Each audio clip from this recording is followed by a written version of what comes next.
Welcome back to Tech Around the House, where we talk about technology around the house, but also unique uses for that technology.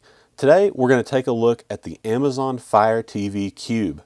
Stick around and learn some more about it.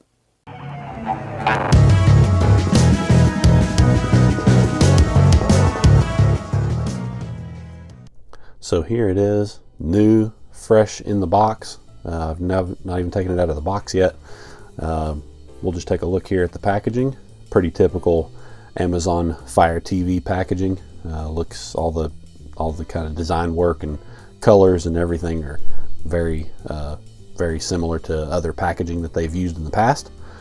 Just to take a quick look here at the Fire TV, what's included: Fire TV Cube, Alexa voice remote, AAA batteries, power adapter, infrared extender cable, and an Ethernet adapter. That's something interesting that's included with this Fire TV that's not really been included with others before, is the Ethernet adapter. So if you're in a location where your wireless is not that good, you can actually just use the Ethernet connection and plug a cable in. So that's pretty cool.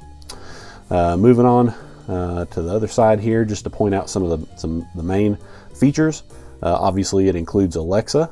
It has far field voice control. What that means is it has multiple high definition microphones that are supposed to be able to pick you up from just about anywhere in the room. I won't go over that in this video. This video is mainly just about features, but in my next video I will actually go over that and go over my experience with how that goes. It has an infrared blaster, so that's actually how it controls your TV. Is it emits infrared just like your remote control does to turn the volume up and down or to stop and start a DVD player. So that's how it integrates with devices. Of course, quad-core processor, Bluetooth, and wireless 802.11 AC, so nice strong wireless built in.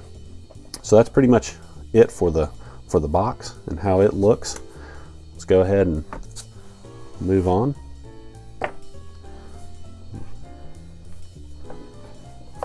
So looks like we have another label here that needs opened.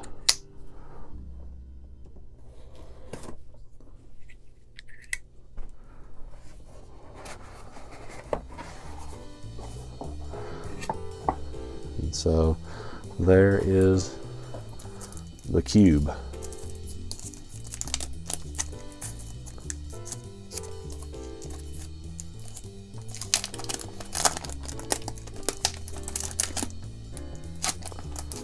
So here on the back has a little diagram that talks about the proper placement of the Fire TV Cube. Obviously, if you had it too close to speakers or some other loud device, it probably would be hard for it to hear you speaking. But as you can see here, kind of gives you an idea of how to place it. On the back, you can see the HDMI port. This is the HDMI port. This is the infrared emitter plug-in, where it plugs in. And then over here, the power adapter. And this is also where you plug in, if you want to use the Ethernet adapter, you would plug that in there. So on top here, you can see you've got volume controls built in. You can also, if you want to turn Alexa off and not listen, you can do that. And then another button here, which is interesting. Instead of saying, "Hey Alexa," you can press that button and it will pick up for you to listen for your voice commands. So it also does have a built-in speaker, so it can respond to you without having to have your TV on. When you say, "Hey Alexa," Alexa can respond to you with the built-in speaker. So pretty cool little device there. Let's see what else is in the box here. So in here we have the Ethernet adapter. As I mentioned before, if you were to plug in and want to use the Ethernet adapter, you can actually plug this in and then you plug the power supply in here to give you power. We also have the infrared blaster.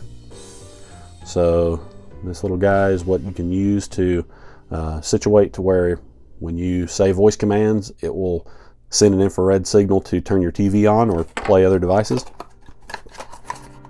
And this is the power supply, the power brick. So 15 watt power brick there for powering the device.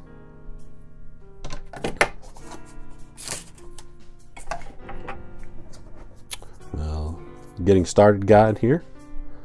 Just talks about how to get started with the remote. And the voice control remote and batteries. So nice. Got to have those batteries. So one thing I notice immediately about this remote control is that there is no volume button. So I find that interesting that they don't include volume buttons here on the remote control to turn your TV up and down without talking to it. So it'll be interesting to see when I do the review on actual usage of this device, how that ends up working. There are other devices that are Fire TV TVs. They have Fire TV built in, and those remote controls look very much like this, but they have volume buttons on them to turn the TV up and down. So I find that interesting that they did not integrate that.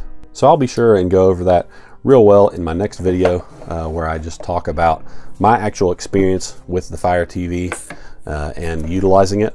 I think it's going to be an improvement over the Fire TV stick that I have today with just a better processor and everything there, but I'm definitely interested to see how the voice control works, especially around the other smart things that I've been doing videos on. If you haven't seen any of those videos, check out my page and take a look around for smart plugs and other smart things that I've been doing videos on, and I think you'll find those interesting. Thanks for sticking around and taking a look today at the Fire TV Cube. I hope the details that we looked at were informative for you and possibly making a decision on purchasing that device or comparing with other devices. Next time, we will review the actual setup and my take on the Amazon Fire TV Cube. So be sure to subscribe, hit that notification bell, and leave me comments. I'd love to respond to you about any questions or comments that you have. See you next time on Tech Around the House.